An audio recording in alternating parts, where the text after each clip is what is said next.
Thanks for listening to Just About Managing. To stay up to date with new episodes, remember to follow us wherever you listen to your podcasts and discover what comes next on our LinkedIn page.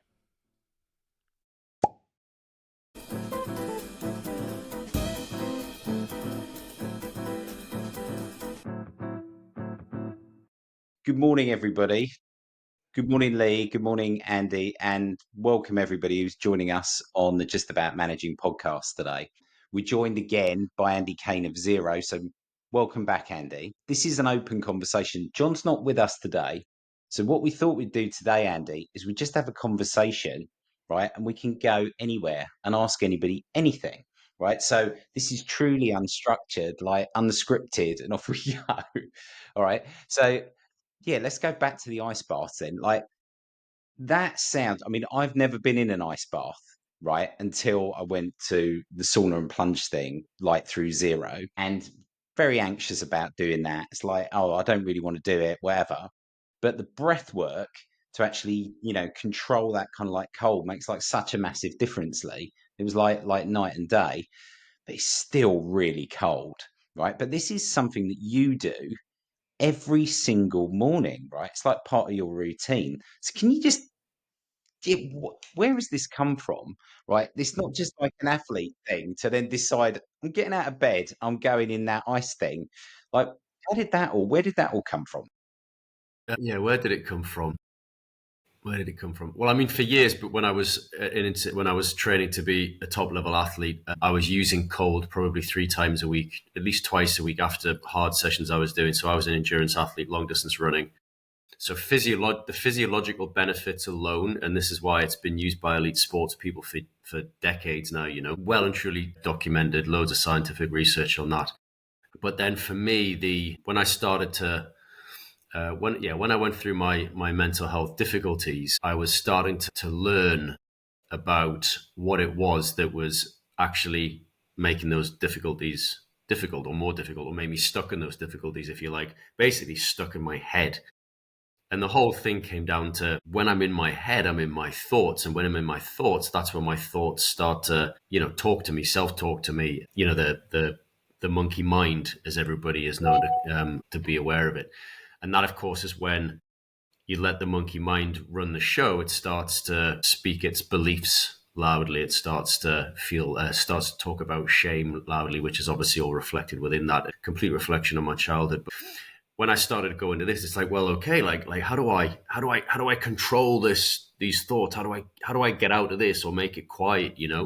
Because these are the things that actually the negative thoughts were creating also the physiological reactions in my body of the stress, of the depression, if you like. And so it was like, okay, right, well, what do I need to get out of my head? And it's like, okay, there's meditation, there's movement, yoga, there's breath work. But then there's also this whole concept of like getting into my body. And it's like, what does this even mean? Get into my body? Like I'm in my body, like I'm here. And obviously getting into your body, it's being in the present moment. So when you go into your body, literally when you feel your body, so like, I don't know, get your finger and do this, right? Just tap your nail into your hand, and you can feel that, right? You can feel that, maybe press a bit harder, maybe make it like a little bit firmer. And it's like right now your thoughts are probably right where your finger is, like on that sensation. Now that sensation, because you're in it right now, you're in the present moment. You're not anywhere else. So you're not worrying about the future.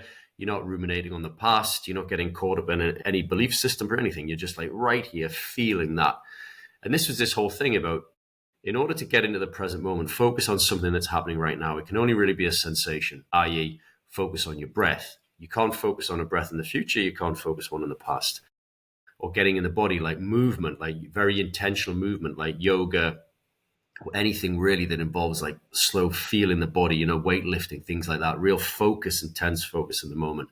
So then the other one of that was getting into the cold. And the cold, basically, what that really helped with as well is getting into the cold really brings my mind on it shuts down any chitter chatter because it's focused right on the temperature, the sensation. But also as well, it was the neural energetic boost that it gave me as well through getting into that stressful situation in the cold. Fight or flight sympathetic nervous system massively engages, everything turns on, the warning lights light up, the adrenaline, the noradrenaline, the dopamine. It was this neural boost of those catecholamines, the adrenaline, the noradrenaline, the dopamine, that afterwards just it gave me this feeling of real aliveness and awakeness. And like it was just this big boost that actually helped me get out of my sort of slumps that I would wake up in, this real apathy of life that I can't be arsed, like nothing's going well, and just this real like lowness. But actually getting into that and getting out, it was like, wow, I feel like ready to go again, because I had that break in the mental thoughts, the boost of the neurotransmitters. So yeah, that's just one thing it does. I mean, it really just lights up the fire. I mean, Chris, how was it for you and your experience? Well, it's so cold that you can't really think about like anything else. I just remember going to swimming lessons at school and being told to jump in the swimming pool like like the first day after like April bank holidays. And in the UK, that's proper cold, right? And there was none of this kind. It was like sadistic PE teachers who just kind of like enjoyed seeing these kids absolutely freeze their asses off, right? So my memory of what that is, or like getting into like cold water and stuff, is kind of like polluted by that, right? So that background negative things coming back to the day, I guess this is more about trusting that you don't know, right? And exploring and trying to really embrace like new ideas and new opportunities. But what was really interesting is the breath work and how you kind of coach people through getting in the water, right? And it's pretty severely, right? Like if you've never done it, right? It sounds mad, right? But you go and stand in a cold shower to get ready to go in, right? Which is like, and I love the warmth, right? I'm really not good in the cold. I've got this like bad memory from like the past. Then you stand by this like plunge pool, and we coached to breathe in through our nose and then breathe out through our mouth, like through a straw.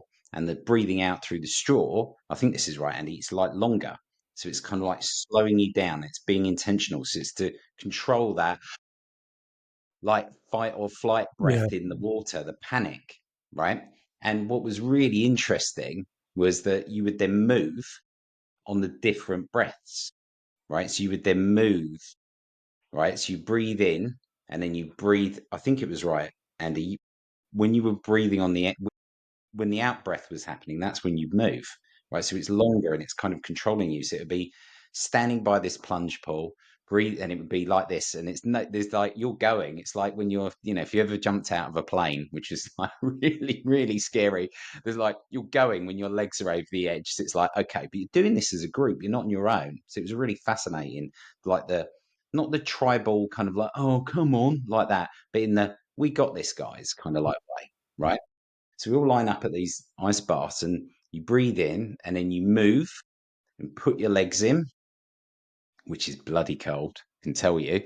Then you breathe again through your nose, 1, 2, 3, and then you sit down and then you do those breaths. And what was remarkable was, yes, you do get that first bit, first time you ever do it, you get that hit where you do go, just trust the process, do the breathing. And within about 3 breaths of being in that water, you just sit there. It's like mad. It's still really cold. It's still really cold. However, yeah, you are really mindful. And then, as ever, with anything, any new learning, that conscious learning through to unconscious learning, right? You have like 2 or 3 rounds of this. And by the third round, you're doing it yourself. It's like really, really bonkers, Andy. Yeah. Mm. There you go. Yeah. There's an advert. There's an advert for getting in like in an ice bath. Right? But it's the same. It's the same stuff, right? Did I get that right? By the way, I can't remember. Like Yeah. yeah, it was Yeah. kind of like Exactly, you're right. And like the psychological term that they give this is eating the frog. And actually, if you can wake up every morning and if you can eat the frog first thing of the day, it means that you have this extra confidence that I've already done something really hard today. I can do anything else. And it literally is a psychological term called eating the frog. And basically, so this is another reason why I get up in the morning and I'm straight in. So I've already done probably that's going to be the hardest thing on my on my body in the day to get into something that's stressful. Also, the reason why it's best to do it in the morning versus later on in the day is it follows something called our circadian rhythms. And this was all about looking into how I can use ice baths to improve my mental health, but also my physical health as well. And also things like sleeping patterns. So if you've not heard of circadian rhythms, No. Come on, Andy, slow down, but tell us what that is. Well, Right? so a circadian rhythm, okay, basically is the temperature of our body during the day. And the core temperature of our body is at its coldest around about 2 hours before we wake up. And our body temperature needs to drop for us to go to sleep, okay? So let's just start from the coldest, 2 hours before we wake up. And the body is then, a signal triggers to wake the body up to go off and hunt food, okay? Don't forget, we're talking about a system that is millions and millions of years evolved for very, very specific reasons. A couple of hours before we wake up, something called cortisol is released into the system. Everybody hears cortisol now and they think it's bad, like too much cortisol. It's actually really necessary for us to survive, to wake up, to live. And so cortisol is released and it triggers the body temperature to start rising in our body. And that's what wakes us up, the rise in body temperature. And then the body temperature will peak around about 3 o'clock in the afternoon, 3 o'clock in the afternoon, and then it will start to drop again, getting ready for sleep. And then our body temperature drops again, drops, and then everything starts slowing down and we get ready to go to bed. When you get up in the morning, and if you jump into cold water, basically it sends that message to the body, whoa, shit, it's really cold, chuck some more fuel on the fire, we need to turn the central heating systems on, warm up even more. So you're actually exaggerating the impact of the body heating up in the morning. So if you did it in the evening, a cold water in the evening, cold shower or anything, it would signal the body, oh, I'm cold, warm up again, when actually the body's trying to cool down. So what it does there is cold baths, ice baths, immersions, whatever, can actually help to improve your sleep cycle as well. And that's just like one of the many, many, many benefits of actually doing it. But yeah, Chris, on the breathwork, you were right. I normally advocate in the nose for 4 seconds, hold for 2, and a longer exhale for 8. Diaphragmatic breathing, engaging, like really like using your diaphragm to draw the air down into your lungs.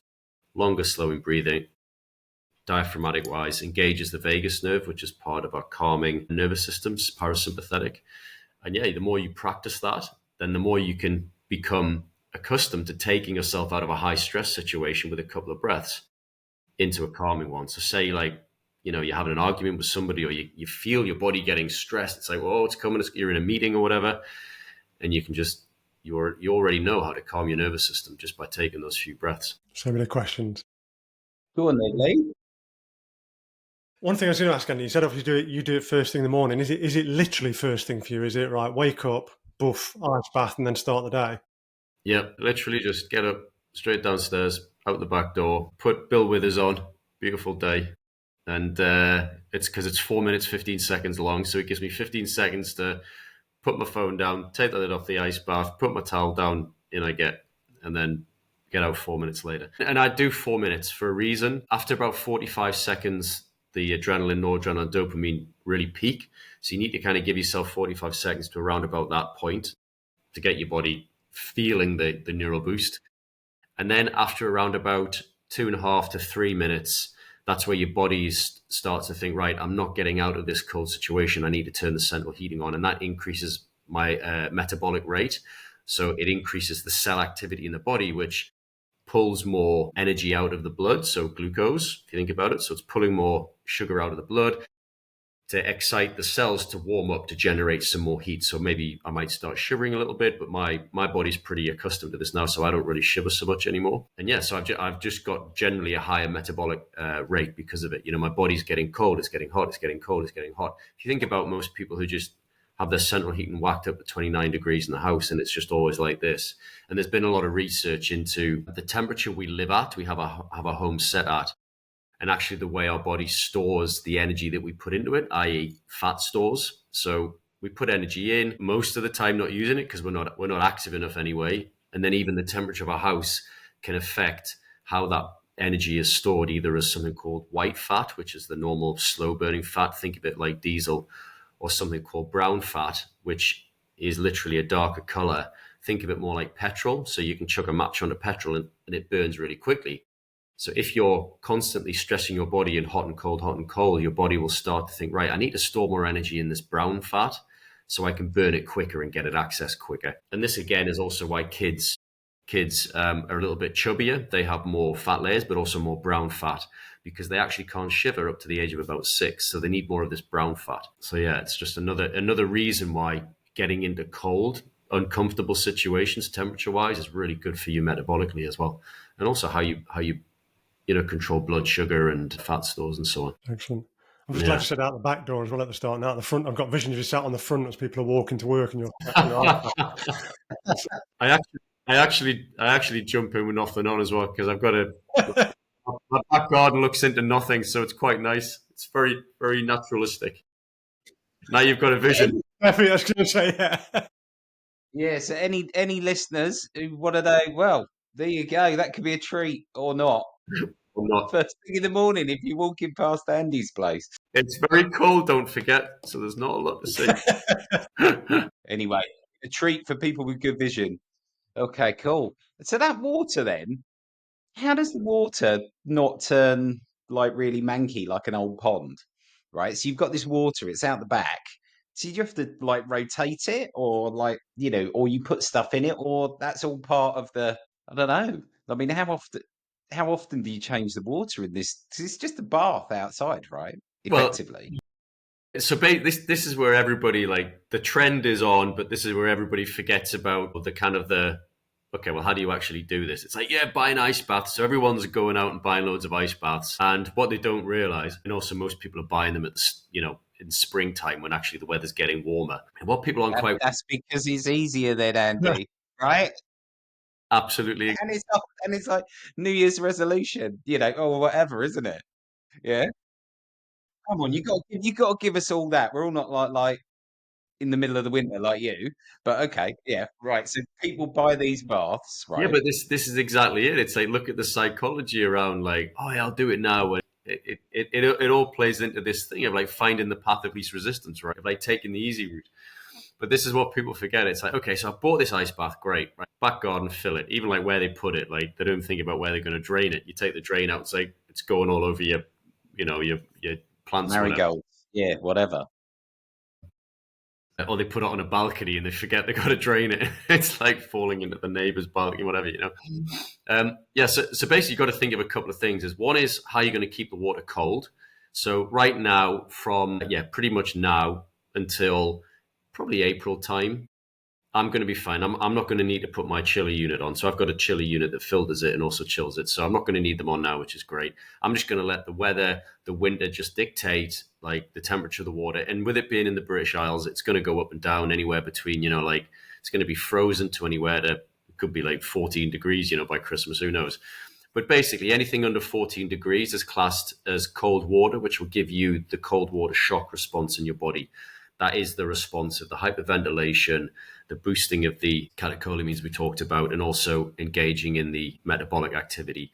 There has been research done up to 20 degrees, but I know if you look at the Royal National Lifeboat Institute and they talk about cold water shock, it's anything under 14 degrees. So you've got to think about, right, how am I going to keep the water cold? In the winter, you're fine. In the summer, you're going to have to either buy an ice machine, literally making ice cubes, which are really expensive, or you're going to need to buy some sort of a chiller unit, which are starting around about maybe 500 quid, and they go way up. You can get like Bluetooth operated, app ones as well. And then, of course, there's your question there, Chris, is the filtration as well. So if you just have the tub of water, it's probably going to be okay in the summertime for about maybe a week, and then it's going to start to get a bit manky. In the wintertime, you can probably maybe give it 2 weeks when the temperature really drops. But what you can do is you can drop in eucalyptus oil, which is a really healthy way of keeping the water sterile. Some people use chlorine salts as well. And for maybe like a 300-liter tub, which are kind of the small ones, you probably only need about half a teaspoon of chlorine salts, the spa salts that you get, people are buying for their spas. And you can have little filtration units running on them as well. I mean, if you wanted to, again, it's just like a big fish tank, just get a plumb in a fish tank filter. There's loads of different ways around it. You just got to work on keeping the water clean. But then I'll probably clean it out every 3 weeks because I've got all that going on, And I've run, so I actually built my own using an IBC tank. I don't know if you know what they are, international bulk container. If you're driving past farmers' fields, you might see those big square, basically one of those. Yeah, one of them. They're for like sheep and stuff, or water out in the fields. Is that right? Well, that's what the farmers use them for. But like mine were used for carrying syrup of some sort. Like they're used for carrying liquids globally. You can buy them either new, or you can buy them secondhand reconditioned. Just make sure you know what they were used for, so you're not getting into any dodgy chemicals. I think I'm sitting in a Costa Coffee one. I don't know what the That must be really robust then, right? yeah. That's what it means.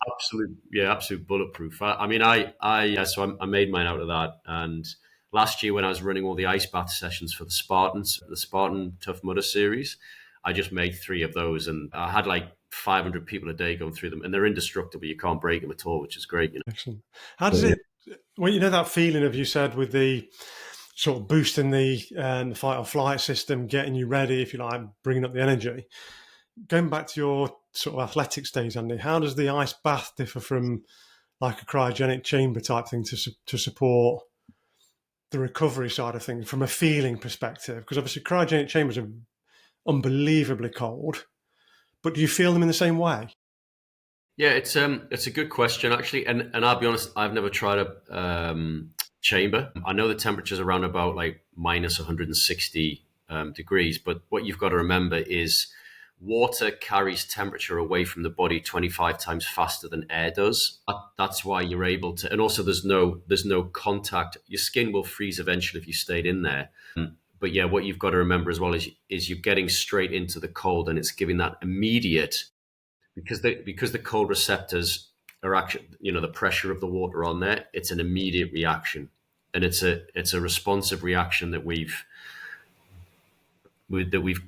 developed over millions and millions of years of warning. The coldest parts of our body are our hands and the most temperature sensitive are our hands and our feet, because it's like we touch things. Oh, get away! You put your hand in the water, get away! It's dangerous, So yeah, that's the big difference. You won't survive as long in water.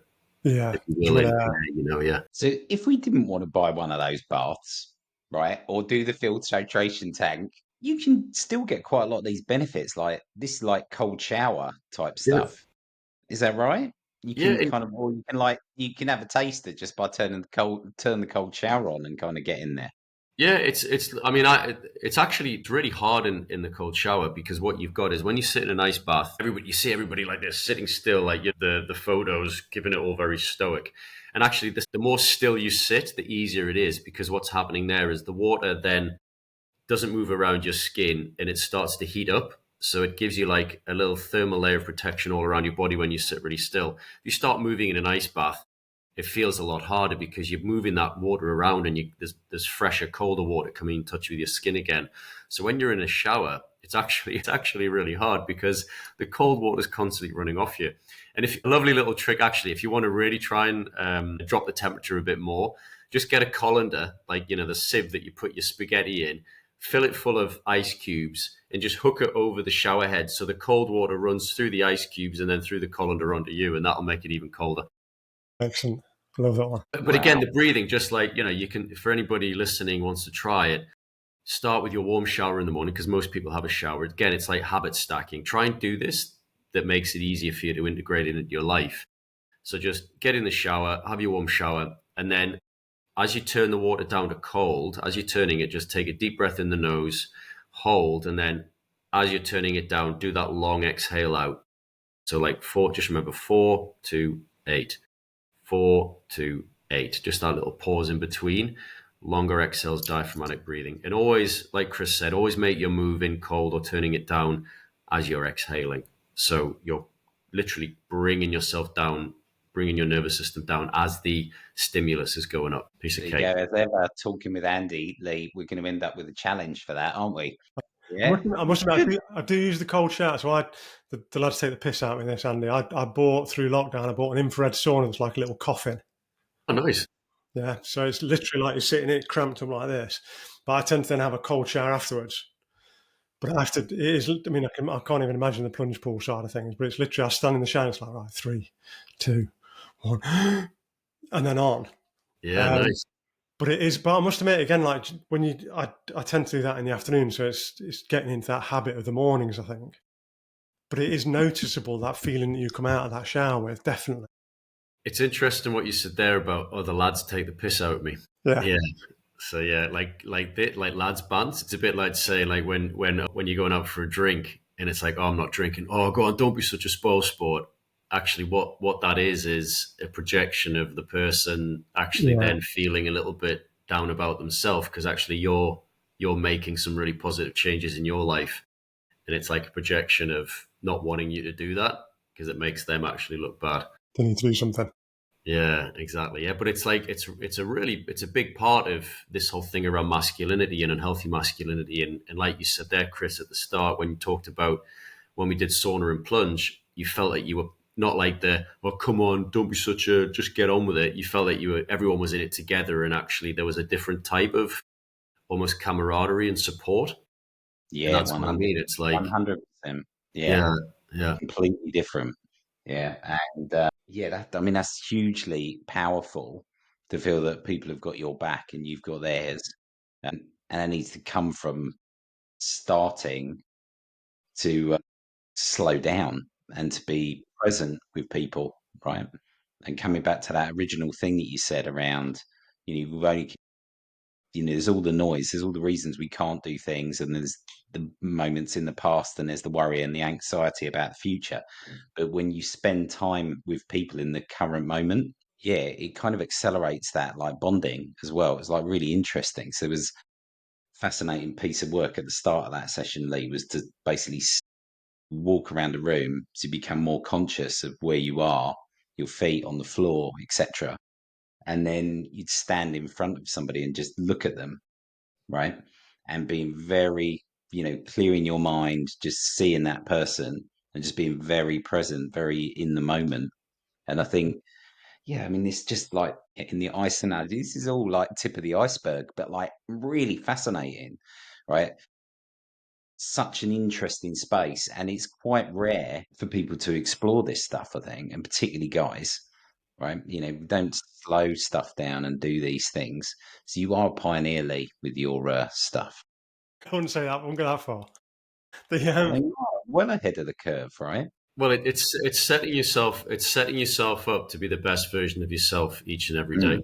and that's the whole premise around zero. Is literally around is around creating the best version of yourself. Now, you could choose, Lee, to get up every morning. You could just choose to get out of bed, have a hot shower, sit in your ass, have your coffee, eat your frosties, watching the crap on TV, get in your car, listen to more crap on the radio, like sitting, get to the office, sit, talk shit. Or you could actually get out of bed and you could set yourself up physiologically, and not forgetting that all of these things around eating correctly, ice bath, sleeping properly, it sets this thing up in the best possible way as well. So even just a good night's sleep, helping your brain switch off all the way so it can drain itself. Like our brains drain themselves during the night in order to be ready for the next day. Eating badly, watching crap late at night, poor sleeping, whatever, means this thing doesn't even get a chance to recover. So, and these are all the little things that you can put in place to be the best version of yourself. Because guess what? When you're the best version of yourself, you're going to get the best version of the world back to you and the people around you. And this for me was like a huge thing around me of like what has to be true for me to be the best version of myself? Like what things do I need to make sure of? And this goes right into even just like analyzing my own, inner critic, my own limiting beliefs, all of the things around that as well. It's like, right, like they really are running my bloody show. Like my reality is all governed by these limiting beliefs within me that think I can do something or I can't do something. Like I can't sit in an ice bath. And I have had only 3 people in the last 3 years out of thousands of people get out the ice baths. And guess what? They were 3 guys giving it all the chat, thinking, oh, I've done this before, piece of cake, I don't need your guidance. Bang, straight out within 30 seconds. Unbelievable. And it's just this thing of like every little day, just like out of comfort zone, out of comfort zone, out of comfort. Don't let the grass grow under your feet. Yeah, this is all around those healthy habits, right? So, James Clear, Atomic Habits, really nice way of like summarizing a lot of this stuff. And out of the coaching that I'm doing with Infinity, we use that a lot. That book. There's a fantastic video like on YouTube, cartoon. When you search Atomic Habits, like on YouTube, it's got like a yellow background. There's a guy, believe it or not, he's pink, like bright pink face, but he's got a beard. So, but he's not as healthy as you, Andy, right? So there's like an unhealthy Andy, like, version of this, but it's online. It's like amazing. And it talks about all these different things, but how do you create, tying healthy habits to stuff that you already do as a habit? So we have to wake up, we go to the shower, we go to the bathroom, we look in a mirror, we make drinks or water, or we go on a walk, or we have a coffee, or whatever it is. So being able to tie new habits to existing things that we do is like really, really important, and also creating like visual tells. So it's really interesting. So what made a game changing difference for me in terms of working out? So I always work out first thing in the morning, but one of the key things is to create no resistance to actually doing that workout, and the weights to work out, they are put out the night before. So there is just like, yeah, you get out of bed and you go downstairs and you just do this thing, right? And it sounds so obvious and simple now. It made such a massive difference because life gets in the way, then your phone gets in the way, or you get distracted by other stuff. And yeah, it just made such a big difference, right? Yeah, it's not in the nude, like straight downstairs. There are shorts on. It's not the same as jumping in the ice bath. But yeah, fascinating stuff. Yeah. I got a couple of sort of random, disparate questions and thoughts actually, Andy. One of the questions I ask you, when you talk about the plunge pool side of things again, obviously your situation you were in was a depression, if I'm right, really, sort of a deep depression, and this has helped you get out of that.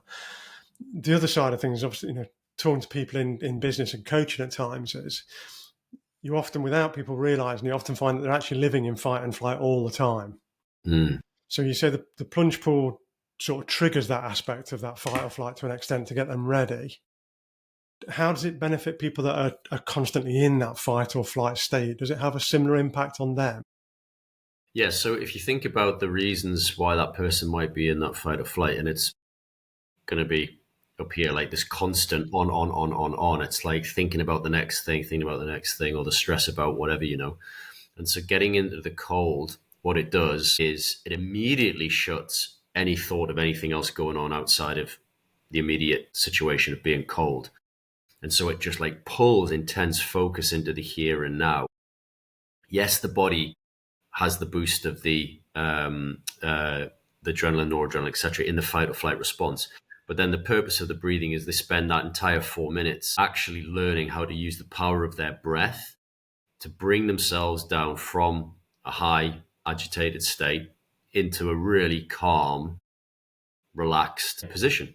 And this would be a position that normally they wouldn't be aware of because they're constantly stressed, in this high state of anxiety all the time. So just being able to practice that in that really difficult spot, because what you might say is this was a thing for me about meditation. I found it really hard to understand, well, am I doing it properly? How do I know? You go to the gym and you lift weights, and after a couple of days, weeks, you start to see a bit different. But when you're meditating, it's like, am I doing this right or not? And I actually ended up having a ECG attached to my brains to actually map out the brainwave states, so I knew when I was meditating or not. A crazy story, maybe for another time, but right at the start of my journey. But yeah, getting into, because you don't know until you feel, and this is going to sound really weird, but I didn't know my meditative state until I knew that I was in it from the readings, to then be able to feel what that felt like in my body, what it felt like in my head to not be in my head. It sounds really odd, but like, how do I know when I'm there? And it's like, okay, right now I know. And all of us go through the day dropping into these little fleeting moments of intense presence. It could be anything, but it's the ability to stay in that and actually train that part of our neuroplasticity to become more focused. So yeah, getting into the cold, it's the action of bringing yourself down, the training of your body, your nervous system to bring yourself down into a much calmer state. That's the benefit. Yeah. Look at that. It's like done over half an hour, like just on like one thing as ever. It's just like so fascinating, I think right? the key thing is to Yeah, really, sorry, Chris, to really understand, for me, it was to really understand like the control that this had over everything I was doing, like even how reactive I was. And you've probably heard the quote, choice exists in the space between stimulus and response, something along those lines, Viktor Frankl, okay? And it literally is that. Most people are walking around in society just reactive, stimulus, reaction. And that's basically just you're at the whim of your nervous system and you're at the whim of whatever triggers you. But the ability to pause, to feel what's actually coming up and going, right, what do I want to do in this situation? That's responding versus reacting. And that's actually the power of all this stuff. Because again, the best version of yourself is not your reactive version. That might be your inner child, your younger self, whatever. The best version of yourself is your responsive self. And that's what all of these practices do. And that's brilliant. It was just, it's actually just, funny enough, it was that thought I was having, Andy, and you've hit the nail on the head really with regard to, the Frankel piece there is, I don't know whether you're the same, Chris, but when, with a number of coaches you talk to in situations, particularly in high profile roles or high intensity roles and things, you mentioned it right at the start, Andy, that piece, when somebody triggers you and you react, and there's that technique of going, right, I need to just take a breath, I need to count to 10. But the key bit is that inflection point between the bit that's triggered you and what you do about it. And do people react before thinking about what they want to do to react? And I think yeah, it's it sounds so simple, but I think it's possibly one of the hardest things to try and understand is how do I stop myself in that moment to not just react, but to make a choice on how I'm going to react. Well, here's the thing, right? And going back to this point of the lads taking the piss out of you about doing your thing, right? So you say, oh, I've done my thing this morning, and the reaction is whatever. It's like if that person was able to go, because that's a reaction, okay? That's an immediate, and it's almost like a defensive reaction as well. It's like everything we do is protection most of the time. So like if that person felt like coming up and going, I want to, and this is about awareness of self. It's like, I feel I want to say this sarcastic comment, but actually what is that reflecting on me? And going, do you know what, Lee? Actually, I was about to take the piss out of you there, but actually what I've realized is what you're doing is actually setting a really good example and kind of shining a light maybe where I'm lacking a little bit. Do you know what? I really struggle with this. Could you help me out? Or can you tell me more? And again, already what you've done there is drop your level of connection. I've just dropped my level of connection to you, and you're like more understanding of me and my world. I've invited you in by being vulnerable and saying, do you know, I was about to do this. I'm really sorry, and it's pointing a big spotlight on me. And this is this whole thing, this combination of you can become more self-aware when you're able to take that pause. You're able to feel stuff coming through, and it's this whole web of being the better version of yourself. But then also in connection with other human beings as well, like not doing this on your own, It's that pause, isn't it? I think that's spot on, as you say there, and it's how to almost practice that pause so that you're getting, particularly I'm thinking about the work environment side of things, particularly sort of high intensity pieces again. We're almost programmed to react in those things. You want a quick response. It's trying to retrain your body just to take that couple of seconds pause almost, isn't it? To go, right, just think for 2 seconds before I make it, to your point again, before I make a choice about how I'm going to react. Not just do it on that instinct I've built up over 20 years of being in shit meetings.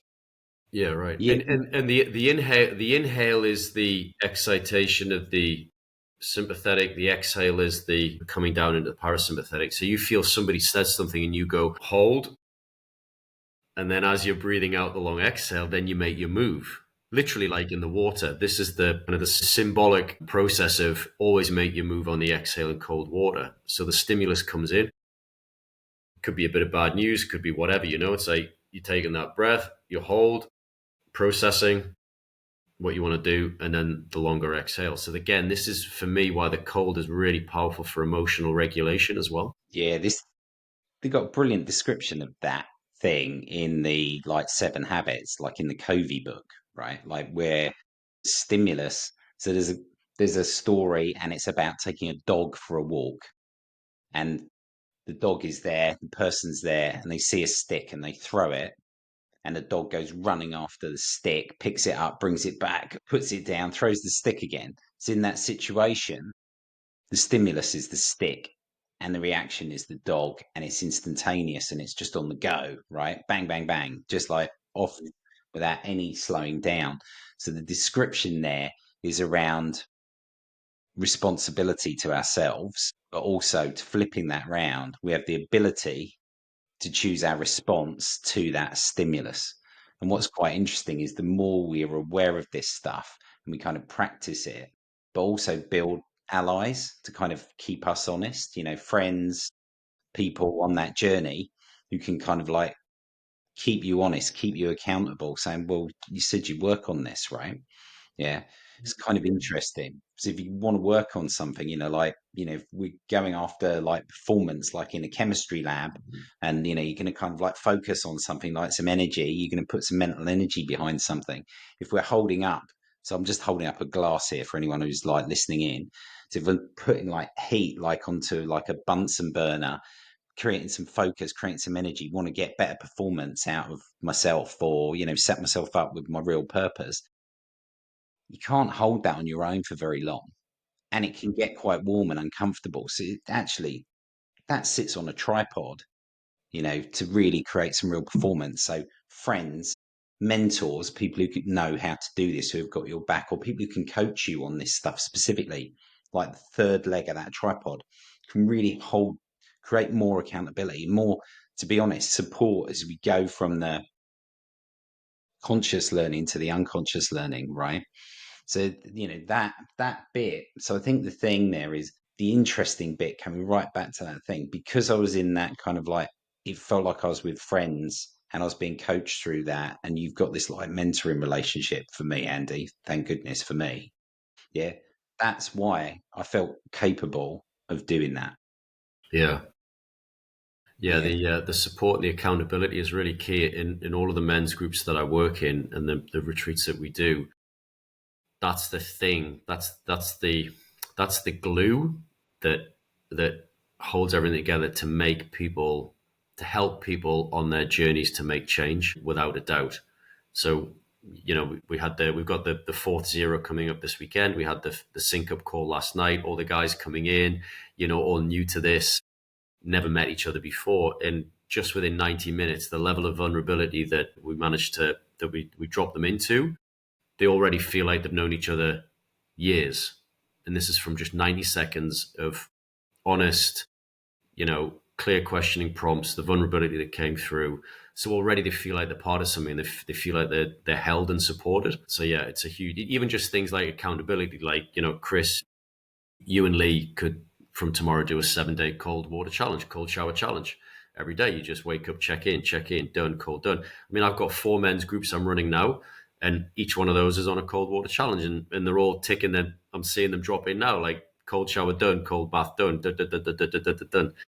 It's amazing, and these are groups that have been going for over a year now. So it's just this accountability, and you're part of something bigger than just yourself.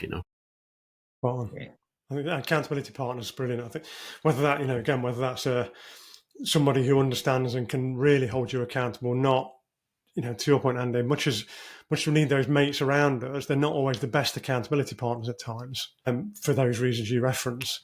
And I think it's those accountability partners that can really hold you to account, that you want to deliver for.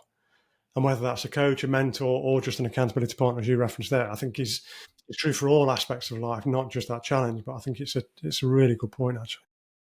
So many guys are coming to me with exactly that, saying, like, Andy, I'm changing. Like, I don't want to just be with this group of guys who just goes to the pub. That's all they're doing. They're just getting pissed. Like, there's no ambition. Like, I need to make a change, but I'm on my own. Like, I'm alone in this. Like, what do I do? And I'm like, come to the right place, because I've got a shitload of guys here who are in the same boat, and this is it. It's like people wanting to make change, but either not supported or being dragged down, or the piss taken out of them, trying to give up drinking, smoking, whatever. It doesn't work. And this is when it's the hard decision as well to let these friendships go. It's like, what is this friendship serving? Like, what value am I getting from this? Like, really, like, what is it doing for my life? And then this is the process I went through as well. Is like, I let everything go. And then the ones that came back to me, the ones that actually that I really truly valued, and are actually now the friends who are also going on the same journey. So like, I was the first one to do that. And I was like out alone, but then everybody else is starting to, yeah, Caine, tell me a bit about these ice baths again, or how do I make one, and it's brilliant because it's connecting on a much, much deeper level of stuff, Excellent. And that's why it's called zero, Lee, right? I think, right? It's symbolic with water, but it's really about that. So, Andy, just want to say congratulations, because zero is no longer 0, 0.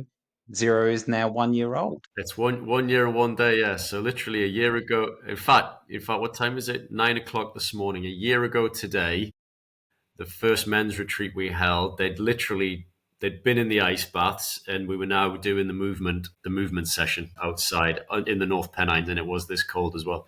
So we are a year old, yeah. Thank you, Chris. Brilliant. Well Yeah, done, mate. Well done. congratulations. So, I'm going to wrap up this session. Okay. So, Andy, can you just remind anybody who's listening in, if they want to find out more about Zero and you and, the amazing work that's going on here, what can they do? Yeah, head to createyourzero.com. That's also Create Your Zero on Instagram. You can get in touch with me there. The other side of the business is, we've spoken a lot about men's retreats, but I also do corporate offsites as well. And that goes straight into the feeling of belonging. Again, how stress in the workplace, psychological safety actually impairs innovation, creativity. Just last week, I did a big offsite, 2-day offsite with some directors from Marks and Spencer's, 25 of them. Ice baths, breath work, going into fears, going into challenges, going into limiting beliefs, and then coming out with a whole host of accountability buddy partnerships where everybody's making huge changes. So it's not just the retreat side, but we kind of take what we learn in the retreat side around connecting to self, connecting to others, and bringing it into the workplace. Yeah, and it's and again, this taps into things like Patrick Lencioni model, the 5 dysfunctions of a team. Trust being the base of the pyramid, which is, everybody wants the results at the top, but nobody's really prepared to do the uncomfortable stuff, which is, well, how do you get trust? And that requires vulnerability. So yeah, you can hook me up at createyourzero.com. Thanks, Andy. And look, Lee, there's like round 3 already. I know. You're not going to be able to escape the Just About Managing podcast, Andy, because it's just like all these amazing things anchored around real, like, deep learning, right? So just amazing. So thank you very much for joining us for like this session, as ever. Just Yeah, like you're welcome. brilliant, just a real eye opener. And thank you everybody for listening in. Please follow us on all the usual places, Spotify, everywhere. He has been Lee Smith. We've been today joined by Andy Caine of Zero, and I've been Chris Dingle, and wishing you all a great week from everybody here. Take care. Thank you, guys. Thanks for listening to Just About Managing. To stay up to date with new episodes, remember to follow us wherever you listen to your podcasts and discover what comes next on our LinkedIn page.